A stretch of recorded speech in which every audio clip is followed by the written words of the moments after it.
Hello, welcome back to my channel. My name is Andrew. Today, there's a lot we could discuss in terms of favorite authors and what that means for different people and what it means for me, because to be honest with you, I really don't have a for sure. I just made up a list of 10 and figured like, okay, I have 10, so I'm gonna go with these 10.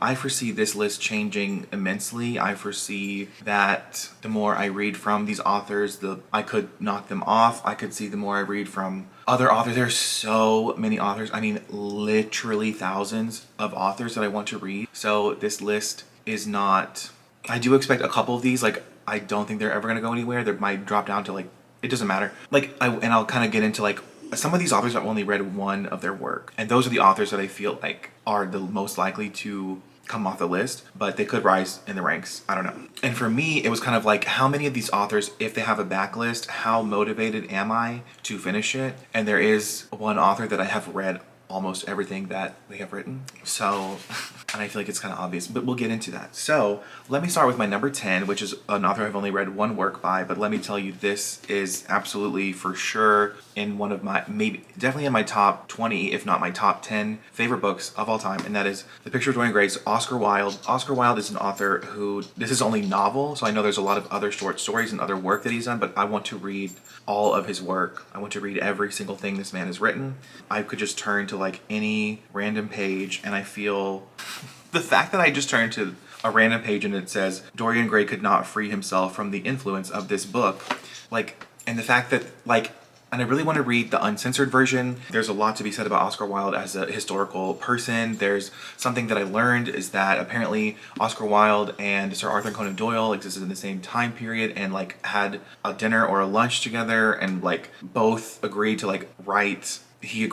Like Sherlock Holmes was created from that dinner and Dorian Gray was created from that. Like, so whatever, that's a historical event I would love to have attended. I just love the way this is written. I love the way this is written. I love the writing so much. Like, it is, in my opinion, this is like just perfection. This is like flowery, kind of over descriptive writing, and I've come to learn that that is much my taste, and it's definitely something like I would prefer it to be. I don't like overwritten, but I like beautiful writing, I guess, and it feels intentional, because there's definitely people who, there's other authors not on this list that I feel like overwrite.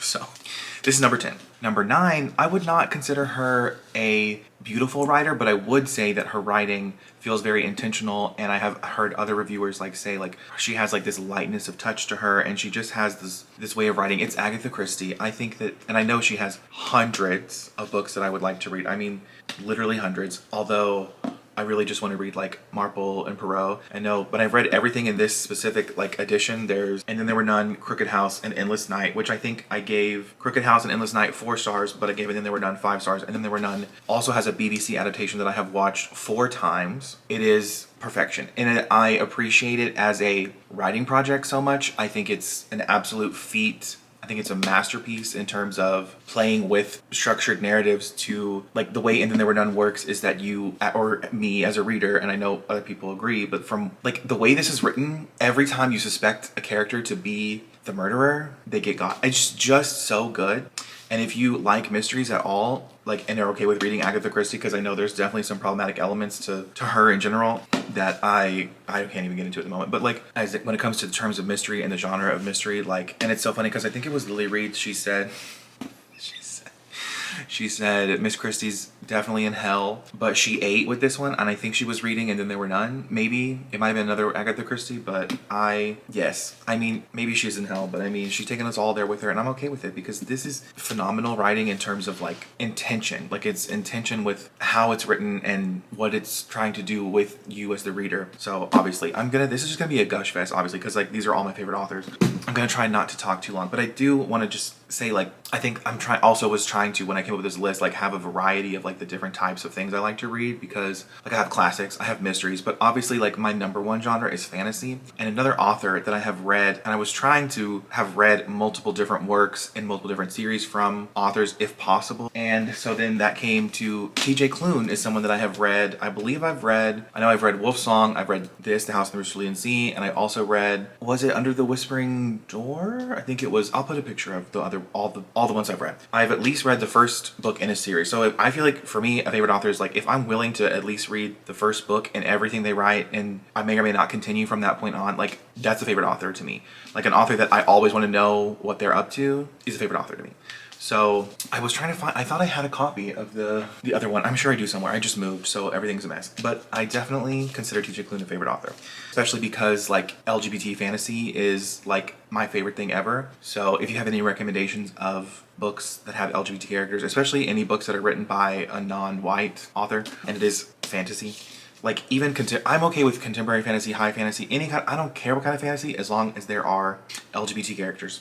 I love all the ways we have come to incorporate LGBT, turn it into the phrase alphabet mafia. There's jokes about, you know, do you support LeBron James giving back to communities? That became a joke. And then I also have heard people refer to it as LGBTQI, which I also love. I just love the girls, gays, and theys. Like I love all the queerness community stuff. I love all of that. But I do want to find an author that does stuff like this that is not white. That would be great if I could find that. So, and I also think that this list that I have is very white dominated. So that's on me, and I need to work on improving that, because I definitely hope that like in a year or two that I can have a list that is much more diverse. Of course, also it's on publishing that like what gets marketed and pushed and shown to everybody is one of those. But again, that's a whole another topic.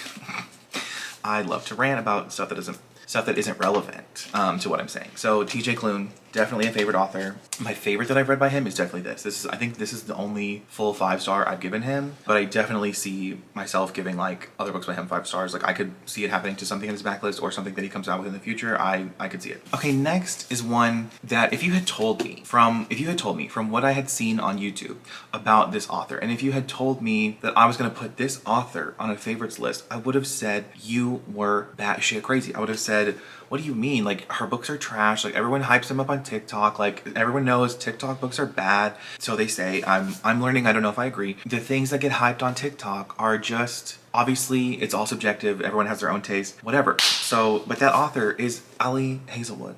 And the thing about me and romance is, as I posted my video last year about my favorite books, romance was, I think 3 of my top 10 favorite books were romance books, and one of them was an Ali Hazelwood book. And then I read another Ali Hazelwood book earlier this year, and now I'm seeing everyone read this and absolutely love it. And I just can't wait to just read all of her stuff. I know she's publishing so many books and she's writing them faster than I can read them, considering how many other authors I also want to read. But I kind of just want to like blow through all her stuff, and then she's going to give us a new one every year, it feels like, if not multiple in the same year. I mean, she's only been, it's wild, but I understand why. Like, she's popular because I have given both the books I read by her 5 stars. I read Love Hypothesis, which again, that book like is the one that people say is so silly and dumb and stupid, and it is. But that's the tone of romance that I like. I don't like romance to be this big, epic. I mean, I guess I do. I mean, I have 2 different modes, because you're going to see a different author here next that I feel like is like almost the opposite of Ali Hazelwood in terms of like the tone of her books. But I'm just in a silly, goofy mood, and I want to pick this up. And like, but reading her books like put me in a silly, goofy mood, because I was just swept away by the writing in a way that like, it was just so fun. Mostly with the Love Hypothesis, but also Love on the Brain. I just love the dynamics of the characters. I love the way she writes the male love interest. I wish they would come out of the page and become my boyfriend. Like, that's how I feel about the 2 that I've read. I don't know if I'm gonna like this, but it's a paranormal romance, and I love paranormal shit, so possibly. All right, next, as we were saying, on the complete opposite end of the spectrum, we have Taylor Jenkins Reid. So I have read everything that she's written except for 3 books. This one, Maybe Another Life, and I don't know. So even though I was disappointed in Carrie Soto Was Back, I read her debut novel, which was Forever Interrupted, and that showed me, like, she clearly has this way of like playing with timelines and playing with narratives and playing with like just all kinds of stuff that I find absolutely fascinating. And she is an incredibly emotional gut punch of an author that, like, I find her books to be just so compelling. I started with Evelyn Hugo. I then read Daisy Jones and the Six. I remember like sobbing listening to that book. And I loved Malibu Rising. That's the one it seems like no one likes, and then people seem to like Carrie Soto Was Back. I don't know, but I don't care. I will read everything that she puts out in the future, and I will be reading all 3 of her books. I'm like saving her other 3 books because I feel like she's just an absolute like master storyteller. I think she's incredible. Evelyn Hugo is still my favorite, will probably be my favorite forever, specifically for the LGBT themes it explored. So there she is. We love her. Yeah, I will be reading everything by her. I only have 3 left. I'm saving them because I don't know. Well, I don't read all of them. I mean, once I read all of them, then there's no more. This is definitely one that, as you watch my channel, you will definitely see me read all of her work. Next we have Uncle Rick. So this is a series I have not, I'm trying to hold up like the books I have not read by the author so that like, and like show you that I own them, I guess. So I have read all of Percy Jackson and all of the Heroes of Olympus. So the Heroes of Olympus, I actually wouldn't super consider a favorite. But because I still want to continue on and read everything else that he's written, and I know that it's written in first person, and most of my problems with the Heroes of Olympus were because it was not written in first person, I think that there's, and I've started reading this, that I definitely think that there's still potential for me to, I mean, I already consider an all-time favorite just because of the Percy Jackson series. So, which, I mean, all of this is like interconnected in a way, pretty much. So I definitely still consider him a favorite author. And it, like I said, it's, do I plan to read everything they've written? And as of right now, the answer is still yes. So I absolutely consider him an all-time favorite author. Next, we are again going to talk about an author who I think has such a way with her words, and like the writing in the books are just mind-boggling. Like in the sentence structure, the way this woman captures specifically like fantasy writing in a way that it kind of reminds me of Oscar Wilde in its beauty, but it is Laini Taylor. I've read the Daughter of Smoke and Bone trilogy and Strange the Dreamer. I would consider Strange the Dreamer like a top 5 favorite book of all time. I literally had to hunt down that hardcover copy of Strange the Dreamer. I have it on display. I love the cover. I love the story. I love the writing. I love the characters. I love the plot. I love the themes. It could be a top 2 book, honestly. Like, it's one of my favorites. And when I started reading Daughter of Smoke and Bone, I was like, I don't know if I'm gonna like this as much as Strange the Dreamer. And I don't, but I absolutely loved it, and I flew through it in like 2 days because I just love the way Laini Taylor's imagination works. I love the way she creates a fantasy world that feels like stuff you've kind of read before, but at the same time is like nothing you've ever read before, and is the creativity of Laini Taylor is unmatched. I feel like the things that this woman has come up with in terms of her novels, like I don't know what she's going to do next, but I definitely know I want to annotate this at some point, and I just can't wait. And like, it's literally got a blurb that says, I wish I'd written this book, from Patrick Rothfuss.